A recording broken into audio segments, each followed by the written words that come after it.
Welcome to Confessions of a Cyberpsychologist. I am Carolyn Freeman, and today I am chatting with Dr. Jason R.C. Nurse about the theoretical and practical insights into the psychology of cybersecurity, privacy, and trust. Jason is a reader in cyber at Kent University.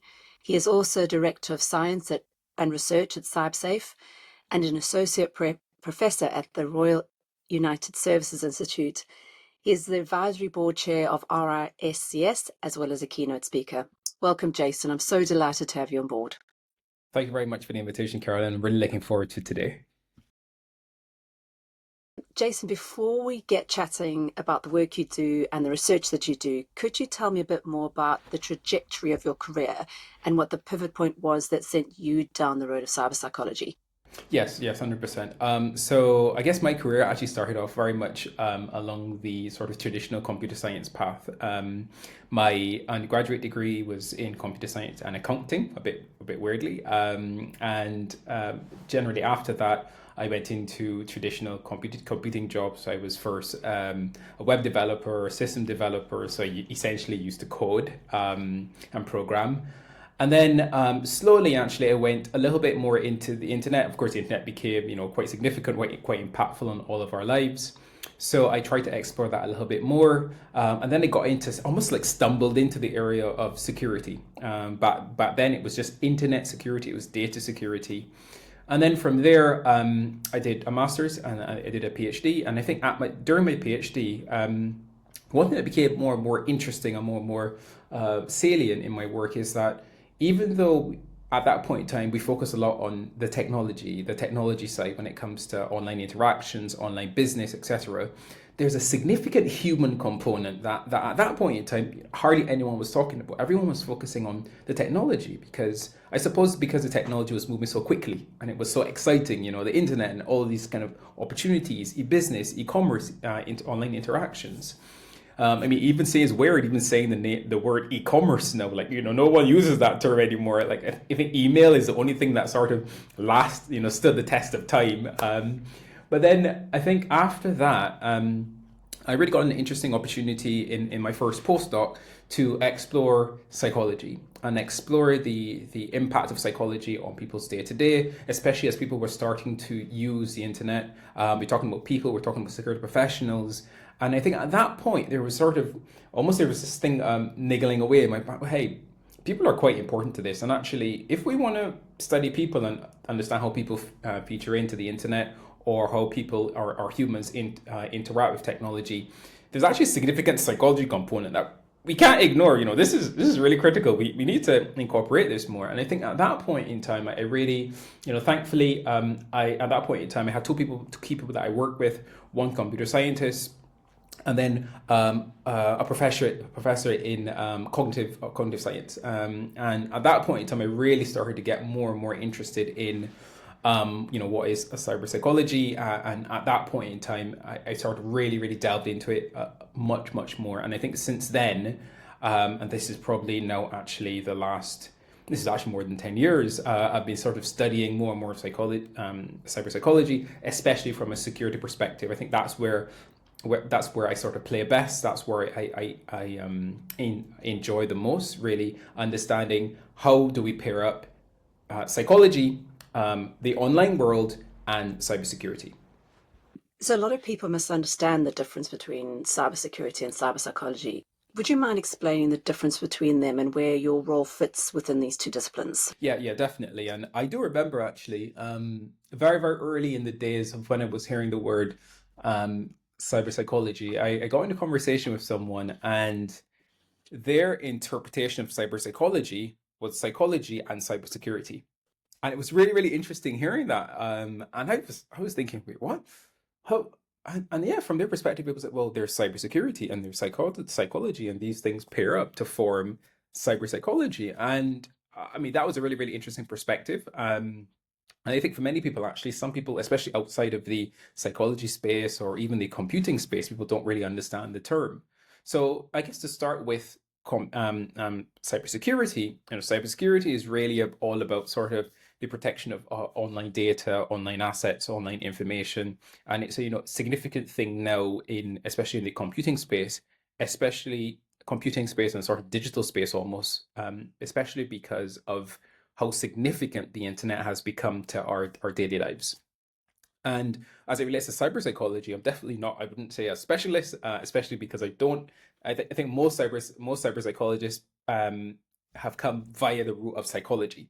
Um, so I think for me, the interpretation or the understanding of cyber psychology is really looking at the psychology around online interactions and online spaces. So a number of people that I've had the benefit of engaging with, they focus very much on online harms or digital behaviors online or safe spaces online or how the internet, how social media impacts people's offline behavior and psychology and mental health and stuff like that. So that's how I would probably, generally speaking, differentiate these two terms. And then your work delves into kind of the human, psychological, and social aspects of cybercrime. How do these human elements influence cybersecurity strategies? Yes, great question, great question. I probably love to use a simple example, and that is the fact that as we think about I remember, so I did a keynote. I have the pleasure really of doing a keynote a couple of years, probably about 2 years or so ago now, at Cyberpsychology conference, and I delivered the keynote, and the title of the keynote was um, cybersecurity and psychology, a relationship made in and I put H dot dot dot. You could determine whether it's with heaven or hell.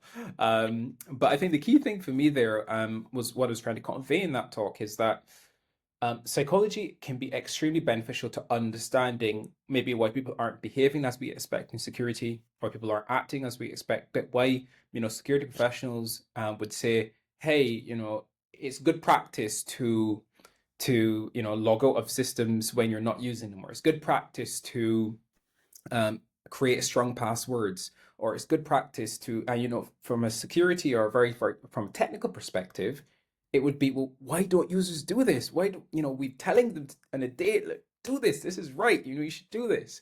And then what I think is what's amazing is that from a psychology perspective, psychology can easily come in and say, well, it's obvious why they're not doing it, because this environment, how it was set up, it doesn't work for people. It doesn't match their mental models. It doesn't match their method of thinking. It's actually doesn't align with their psychology or align with how they would process or approach such a particular system. So I think these are some of the key things, especially from that side. So I love to think on sort of one of the key things I bring, especially when it comes to cybersecurity, is actually, if we want to solve this thing we think is a cybersecurity problem, let's look at it from the lens of psychology. Let's consider, for example, behavioral science. How does behavioral science fit into this? How does creating this tool or why people are not responding as we expect, how can this be explained from a psychology perspective? So I think that's one side. And then the other side, I would say, where we have sort of significant overlaps between cyberpsychology and cybersecurity is, I honestly believe that cybercriminals exploit psychology on a daily basis. And we don't talk too much about it in general, but I wrote an interesting paper a couple of years ago, especially looking at cybercrime and individuals. And I think one of the key things that I was able to explore and really to evidence quite clearly in that article is that the way in which cybercriminals create or craft their attacks actually draws on underlying psychology.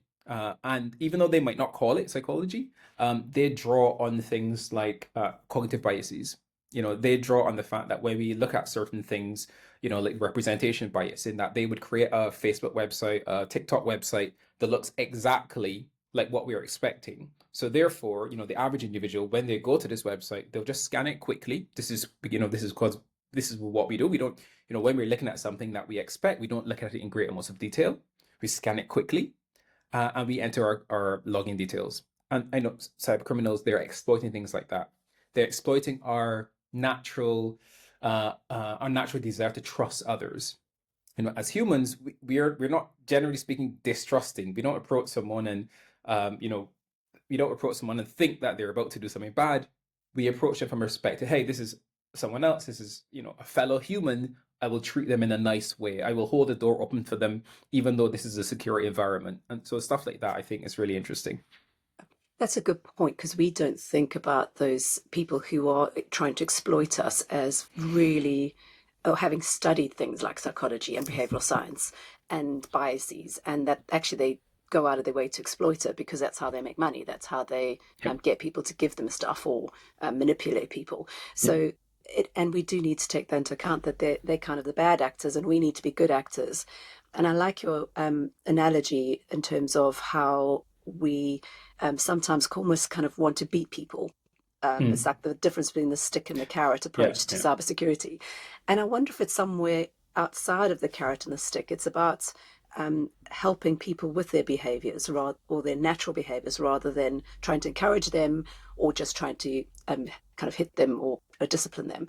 But there's about what do people actually do. And I think that's really where your psychology side of Yeah. things comes in, is what are they naturally doing? So how can we support them in their natural processes rather than trying to get them to do something else?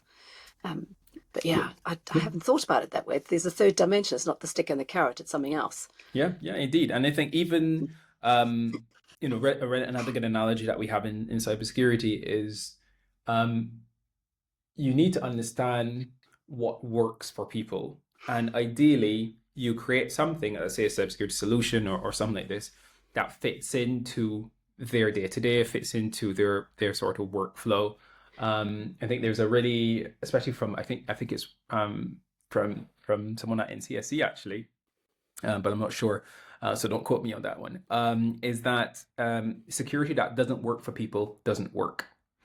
And once again, the gist here is if a security solution, if security in our day to day, from simple things such as logging in to other things that are potentially a bit more complex, if this doesn't fit someone's mental model, if it doesn't fix how they work, it will cause friction. And that friction could potentially lead to them not performing that particular behavior or just not acting as one would expect. And I think all of this comes into understanding much more about individuals, how they're thinking, how they might approach things, how they perform certain tasks, and basically just to understand their perspective as we come to cybersecurity problems and issues. Yes, it's frictionless cybersecurity ways of behaving. Yeah, yeah. Hmm, I like that. I haven't thought about that before. So, on that topic, you've highlighted that many cybersecurity awareness campaigns fail to affect behavioral change. Um, what strategies do you believe are essential for creating the change in behavior? And we've spoken already about some of those, but is there anything else that you think we need to put in place to have more effective cybersecurity campaigns?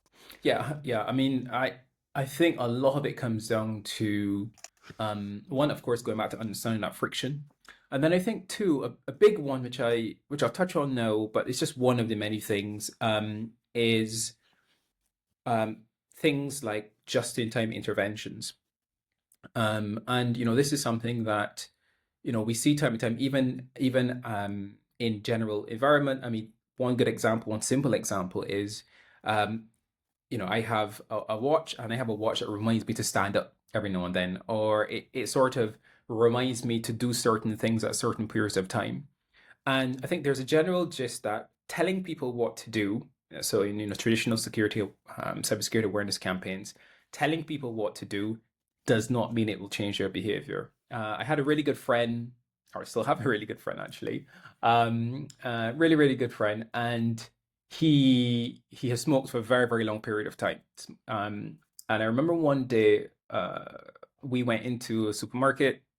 He was buying some cigarettes. He went into the back. They're all usually closed away. And he went. He said what he wanted. They gave him it, and they dropped it on the table. And I looked at it, and there was this image of that. Just it horrified me. I just looked at it, and I thought, what's that? And I think he said, oh, that's a smoker's lungs or something. And I thought, and I just looked at him, and just does that not impact you not wanting to do this? And he was like, no, I'm more or less desensitized to it now. And what was interesting there, a couple of things. One, I thought he was bonkers, but two, it was just the fact that he knew, he understood this, he understood the potential implications of this particular behavior. He had that knowledge, but it wasn't changing his behavior, right? It wasn't changing his behavior. One, he had to be desensitized to it, and I think the key point for me is that knowledge doesn't equal behavior. Um, And I think that's something that's sort of often overlooked in security awareness campaigns. You usually get some really fancy videos, you get lots of interaction, but it still is the same knowledge trying to change behavior. No, I do think knowledge is one thing that can change behavior, but there are other things, especially from a psychology perspective. We know about the COM-B model. We know about the various different the BJ Fogg model. We know about so many the knowledge, attitude, behavior model. We know about so many ways to explain how people behave and things that can impact people's behavior. And I think all of those then play a part and can play a significant part. Going back to the example I mentioned about nudges, I think nudges are really, really interesting, especially because these days we are also connected. We're also sort of embedded in technology. Sometimes we have technologies on our watches. We have technologies such as our watches that can nudge us to do certain things. Most of us sit at a screen probably at least 7-8 hours a day that can nudge us, can inform us to do different things. And I think this idea of sort of just-in-time intervention, so getting people maybe when they're about to do something that they shouldn't do, or whether they are just at a key point in a person's day where they should be thinking about doing something. I think these are sort of key ways in which we can gently get people to try to change that behavior. And the other thing I would actually say is, which I think is a really important one, is cultural context.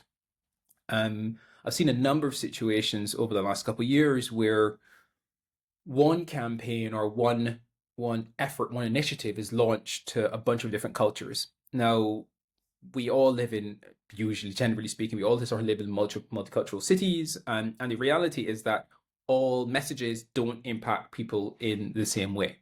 However, sometimes we see security awareness campaigns and so on, with just assuming everyone is like this. Everyone is this square, so therefore we will target this square and we will provide a message for this square. When many people are circles, many people are rectangles. It's just a very different thing. And I think that understanding the context of who you're trying to reach is really, really important.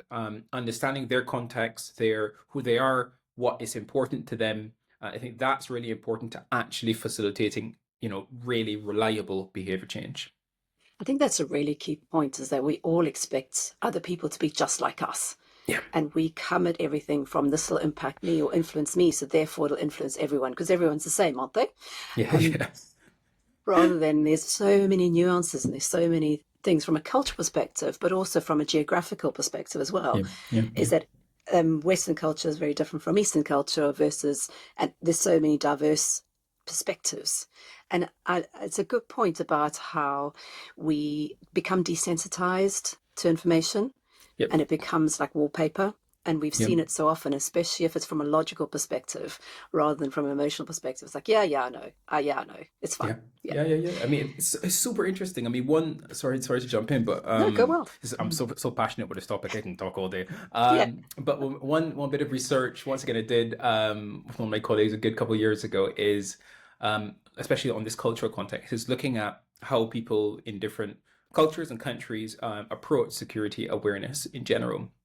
And one thing that we did was we looked at a study. We basically did a small study looking at how in the UK cybersecurity awareness campaigns were set up or structured. Basically, the messaging, especially at a government, a sort of a national level. And then we did the same for South Africa. So we compared basically what type of messaging we were seeing coming out of South Africa, and we compared the messaging we were seeing coming out of the UK.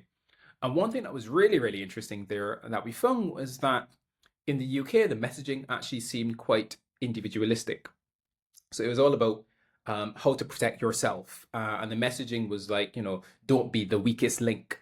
And stuff like this, where it was very much around the individual. It was sort of like very much the individual was responsible for security.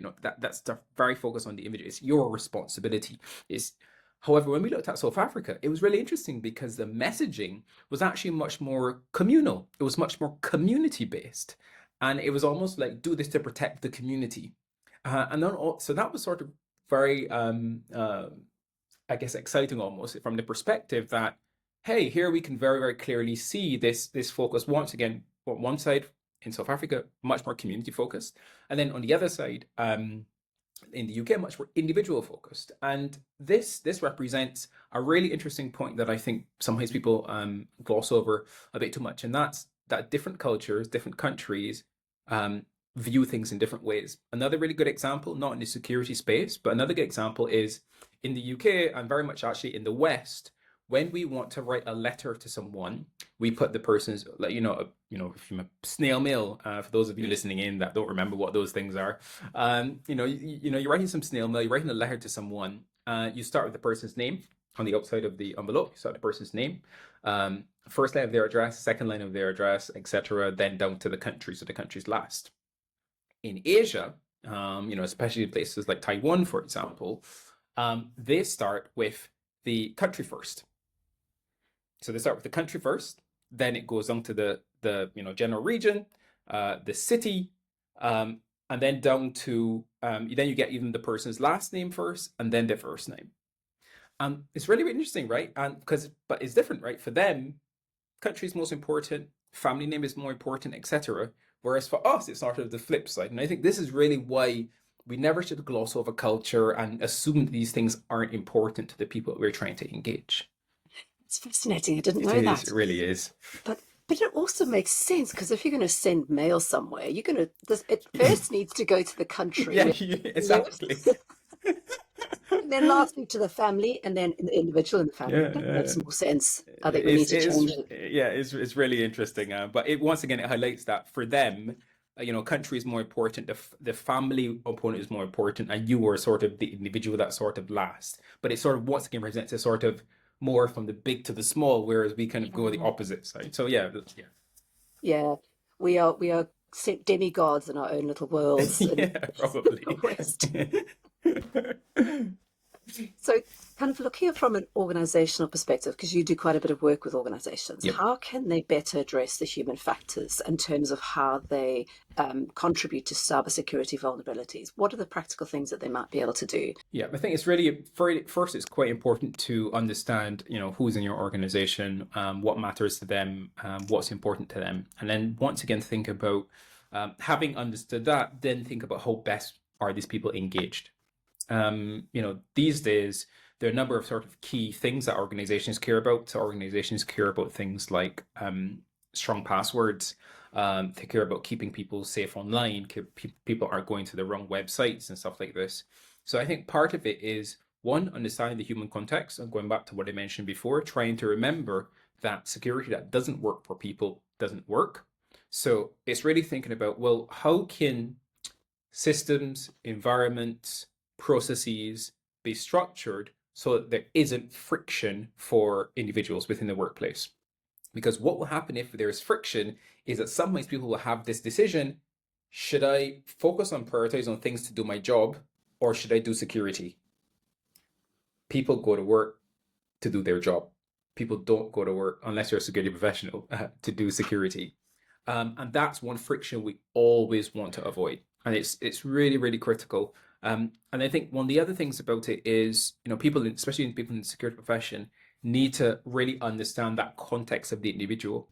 Another good example, so this is a lot of, I guess in my earlier days as an academic, I did a lot of research on insider threats. So this is people within organizations that potentially were seen to compromise that organization in some particular way. And it might have been accidental, so they did it unintentionally, or it might have been malicious, so they intentionally went to do something to harm their organization. And I remember there was this one case, and in this case, it was a Friday evening. This employee, who was a stellar employee before then, they took a USB stick, plugged it into their computer, copied some sensitive files off, and then left the organization and basically went home for the weekend, or went somewhere for the weekend.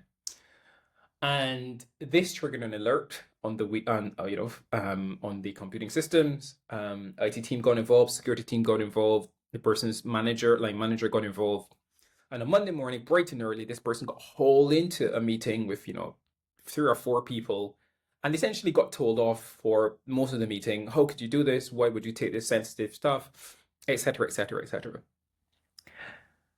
And what was interesting about this scenario is that when the person finally had the chance to respond, they said they copied off the information because their line manager had told them they need to get something done by Monday. it's really important we get this done. We need to get this done because it's related to our financial reporting. We have to get this done. It's a significant deadline. We need to pull all the stops to get this done. And they weren't able to finish it, and they had to leave to collect their kids on the Friday afternoon. So here is it. The employee took that information home to work on it, to get it done for Monday morning. However, we're having this scenario where they're basically being completely told off for doing this. And this is interesting, one, for many, many reasons. But I always like to highlight to organizations, always be mindful of that context. Don't just look at isolated actions, which is what they had done in this regard. Looked at isolated action. They assumed the employee was up to something malicious, and they criticized them for it.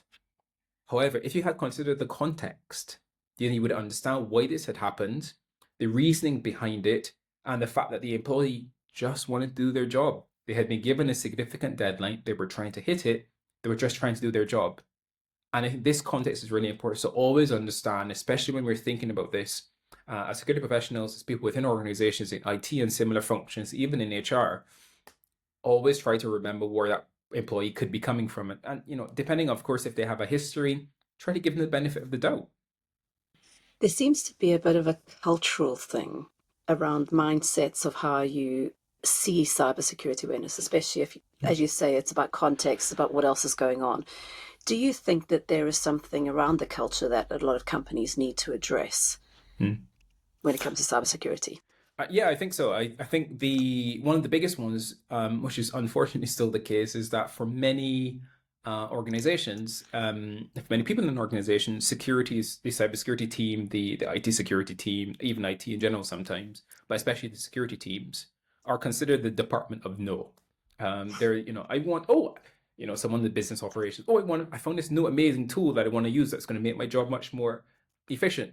Security says, no, we don't want to use that. No, you can't use that. Unfortunately, traditionally, the security teams have been a department of no because they want to control risk. Their job is to protect the organization. But the issue is that, this overprotection can really basically ruin the relationship between teams that really, need to drive forward the business and the security team. And it's always sort of my vision, and it's hopefully one thing I see in my career I can contribute to in some significant way, is that cybersecurity in organizations becomes an enabler. And I think one of the key ways in which we can do that is by pulling in cyberpsychology to help us understand how people think, how people act, their mental models about things, how they approach problems, how they solve issues, how we can, instead of sort of worrying about the biases people can that people may succumb to, how can we actually twist these and actually make them interesting heuristics in which we can actually enable people's job and enable to do it even much faster. So I think for me, that's sort of the key. That's where we sort of need to get to. I've spoken to a few people recently who've said things like psychology needs to be integral to technology companies. And I guess this is part of psychology needs to be an integral part of any cybersecurity team in a business in order to bring in those human factors and find ways to make it frictionless and change that culture. Yeah, I completely agree. I have actually started, one of the beauties in my role at the University of Kent is that I teach on a master's conversion course. And this is a course where specifically we take students who have a first degree in something else, not computing. And what I've seen over the last couple of years in particular is an increasing number of super interesting backgrounds. And this year, one of my students in particular, she has a first degree from Durham. And it's amazing. I'm like, in psychology, sorry, that was a key point, in psychology. And for me, that was amazing. And like, we do so much interesting stuff in security because she has that psychology background, that psychology understanding. I love having a conversation with her. It's extremely fascinating. And I think more and more we're going to see that, and we're going to see that value being brought within organizations as well. So people not in the security, not in any sort of traditional security or traditional techie space, coming through and offering significant amounts of value to the psychology, the cybersecurity domain. Yeah, I think that's key is about it, just adding value in a different way and getting people to see things very differently to what they have before. Yeah. Yeah. So I'm glad you segued into the University of Kent, because I Yeah. wanted to ask you about kind of you when we had our initial conversation. I asked you about being a reader in cyber at Kent University, and I just wanted to kind of help us understand what a reader is versus just an academic as such.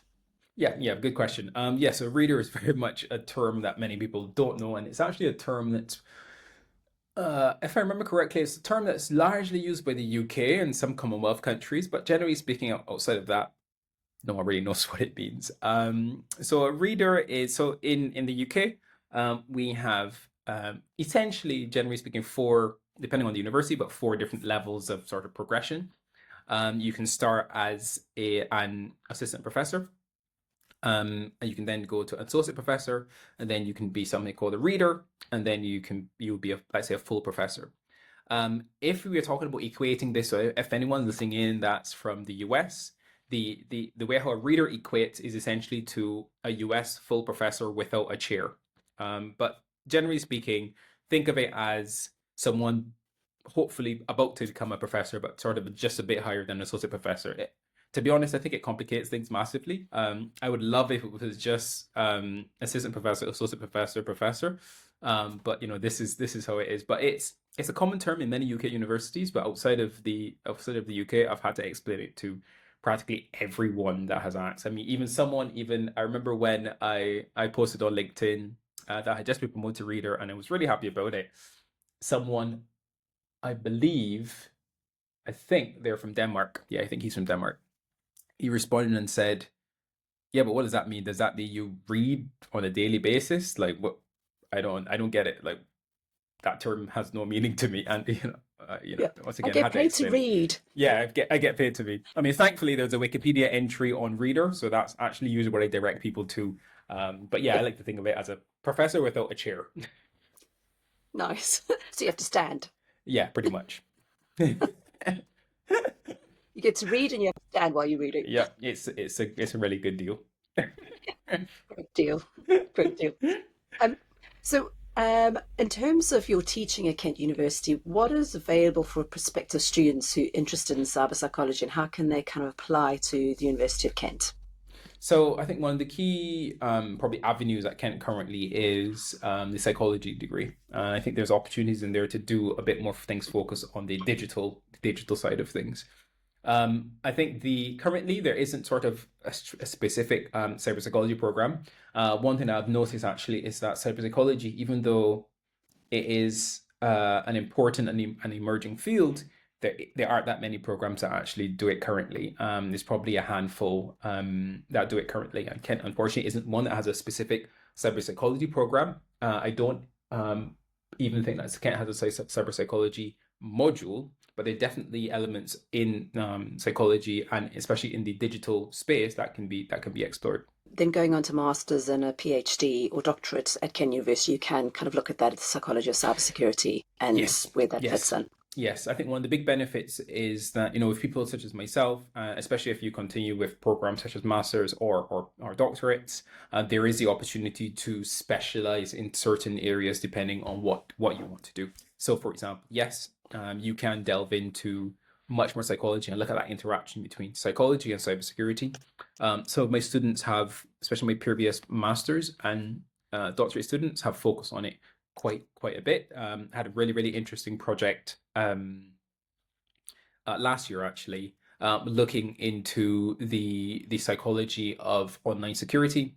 How people think about security behaviors, the impact that certain online behaviors have when it comes to people's security, and also interesting projects looking at, of course, the impact of AI.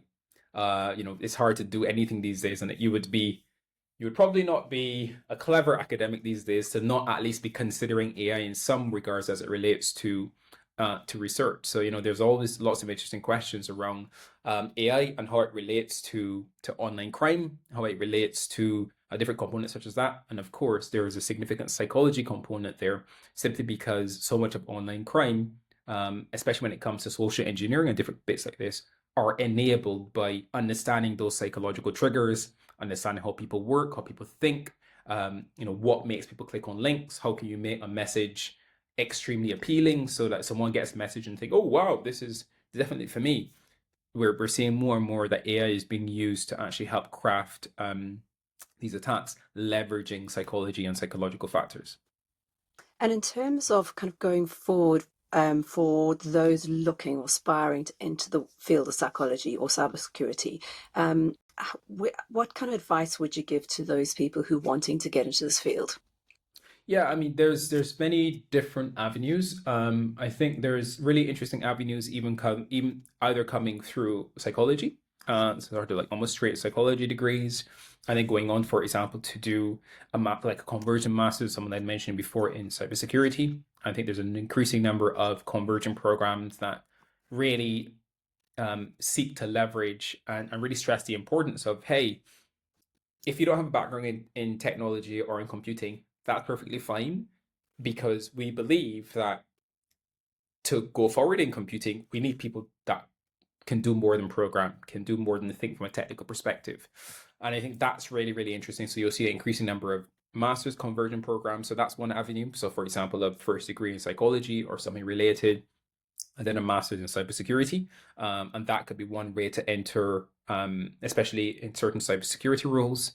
And then, of course, you can go the other way as well, and you can think more about computing degrees, but computing degrees that allow you to focus more on programming, and allow you to understand people's perspective, human factors, looking at human-computer interaction, looking at the usability of systems. I think those are all ways, those are sort of two clear ways. And then, of course, as I mentioned, now there's sort of a slowly growing number of cyber psychology programs. And some of these sort of some of these focus a bit more on psychology, but some actually mention or have components of cybersecurity as well. I think these are probably the three main avenues I would suggest. And in terms of going forward, where do you think the future is for the psychology of cybersecurity in terms of threats and opportunities? Yeah, I think there's massive amounts of opportunities in using psychology to understand better what's happening in cybersecurity. I think we've only sort of almost dipped our toes into this understanding. And even though more and more people are talking about it, we still have to do better, to be honest. There's lots of opportunity in helping one, working with security professionals and getting that psychology embedded to ensure that there's less friction, that systems work for people, that we leverage people's understanding of technology, how people think as best as possible to create technology solutions or interfaces or features. I think that's sort of one key component. And I think that's probably where I would even focus the most. I think there's so much more that we can learn, but it starts once by relationships.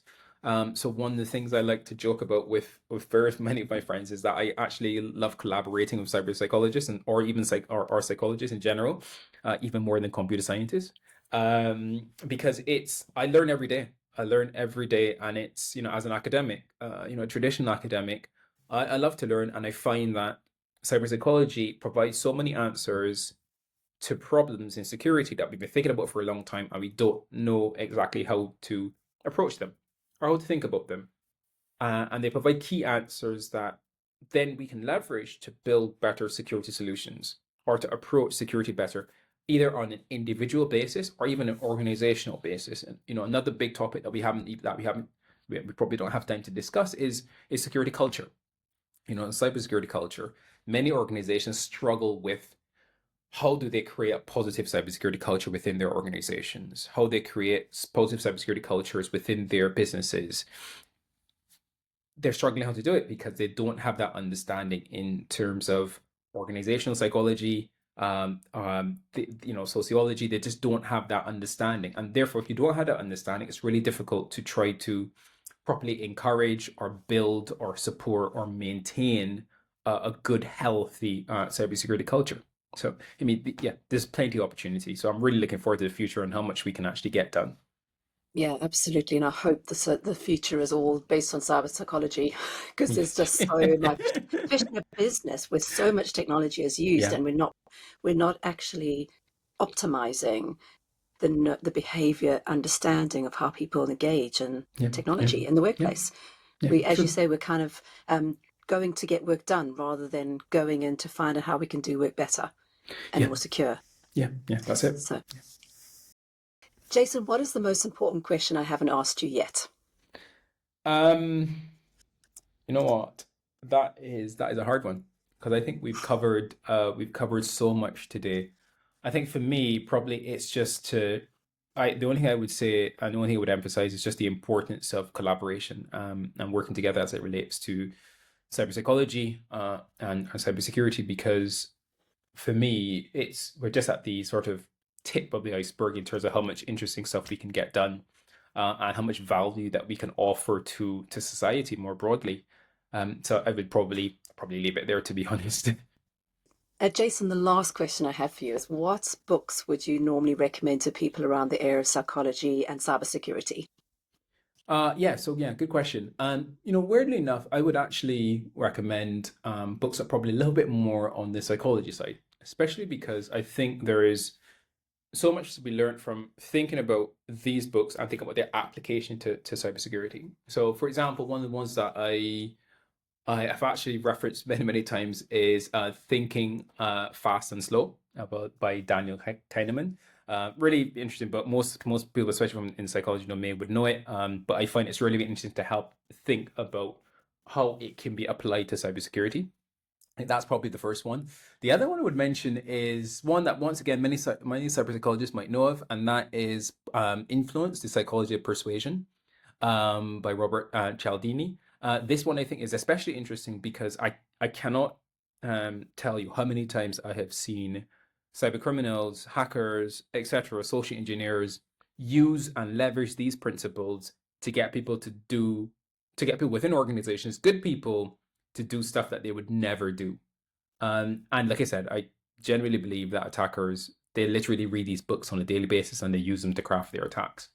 And probably the last one that I would mention, and this one probably is definitely more in the security space, is called Hacking the Human. And it's a really interesting book. There's two versions, both are interesting, but I particularly like the first one. And Hacking the Human by Ian Mann. And I think one reason why I think it's interesting, it really talks about the how people can actually um, leverage psychology, leverage how people think to conduct security attacks.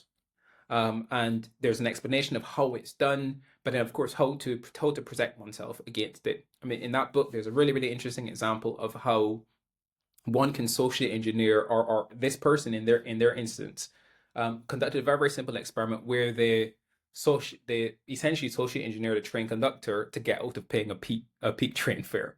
So I'm not suggesting anyone should do this. Not legal, definitely not right to do. But it's really interesting just to see how he walks you through the steps of how he did it, and really once again to put yourself in the perspective of, and like I mentioned in the first two books, hey, how is psychology being applied to cybersecurity? And what you should be thinking about as well is, well, how can I, if I want to think about how these things combine, how can I apply what I'm thinking about here to the domain of cybersecurity? Um, and I probably would remiss if I didn't mention that I'm increasingly trying to write books and book chapters and so on in the from a cybersecurity perspective, but in cyberpsychology books. So, for example, one book chapter that I wrote in the Oxford Handbook of Cyberpsychology is called Cybercrime and You, where it really looks into how attackers use psychology to craft an increasing amount of cybercrimes. So yeah, there's an increasing amount out there, but I would definitely start with psychology and think about how these can apply to cybersecurity.